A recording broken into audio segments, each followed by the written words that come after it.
और बचपन यहीं बिताया है, पर गाँव अब शहर की तरह बदल गया है। जैसे गाँव बदल रहे हैं, ये शहर बनता जा रहा है।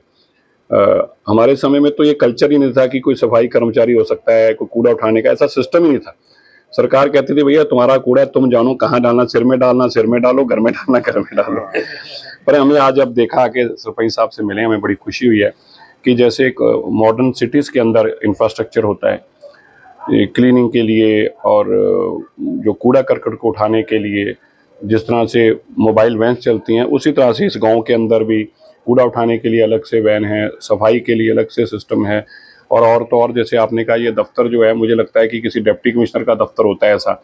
मैं तो इनको हंस रहा था कि ये ना हो कि बाद में कल को कोई एमएलए के मुझे तो गांव का चुनाव लड़ना सरपंची का, क्योंकि दफ्तर बहुत बढ़िया है। तो ये गांव बहुत बदला है और वैसे भी सिरसा के साथ लगता बिल्कुल शहर के अंदर ही गांव है।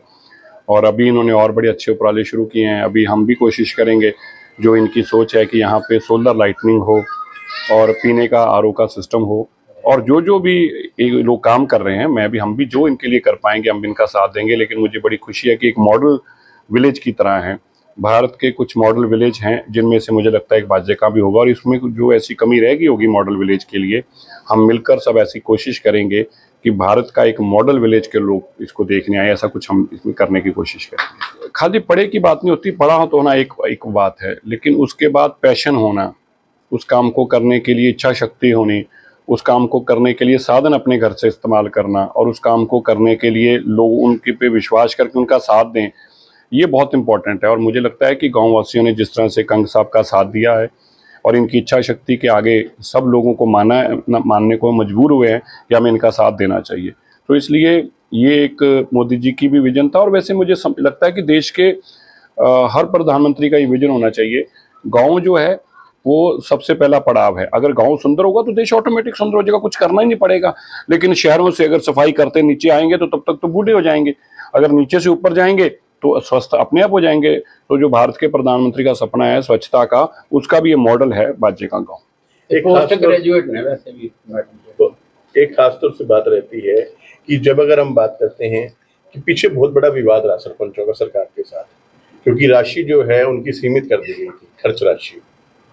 तो उसमें आपको कैसे लगता है कि सरपंच के हाथ में वो राशि जो इस तरीके से निर्धारित कर दी गई थी वो किस तरीके से रहनी चाहिए? क्योंकि आप बड़े बड़े मन साझे करते हैं, देश के प्रधानमंत्री के साथ भी आपका बैठना होता है, अमित शाह जी के साथ भी बैठना होता है, तो क्या इन चर्चाओं पे कभी आपकी चर्चा हुई? नहीं, मेरी कभी इस बात पे चर्चा हुई नहीं है। ना ही क्या लगता है आपके नजरिए से जो है? नहीं, सरपंच तो मैंने बताया कि जो गांव का सबसे इम्पोर्टेंट, जो एक डेमोक्रेसी का सबसे पहला पिलर और सबसे मजबूत पिलर है, गांव की पंचायत पंच और सरपंच है। 5 लाख रुपए का राशि जो है इनको दे दी गई थी। अच्छा, वो मुझे इस तरह की जानकारी नहीं है, लेकिन वो गवर्नमेंट ने क्या पॉलिसी बनाई है वो तो इन लोगों को ज्यादा पता होगा, और उसमें अगर कुछ बदलाव भी लाना होगा तो हम मिलकर अपनी सरकार से बात कर सकते हैं। आपसे तो ये उम्मीद रहती है, जो भी इन्होंने कहा कि हमें तो नामुमकिन सा हो गया था और आपने बिजली वाला जो काम करवा के नहीं, चलो वो तो छोटी बात है, लेकिन हम और भी कुछ कर सकेंगे। अब किसी भी इंसान की पहचान उसके गांव से होती है। मैंने तो अपना नाम, मैं तो कम से कम लोगों को इस बात की खुशी होनी चाहिए कि हमने अपनी पहचान ना मिटे, इसके लिए अपने नाम के साथ अपने गांव का नाम लगा रखा है, अपने शहर का नाम लगा रखा है।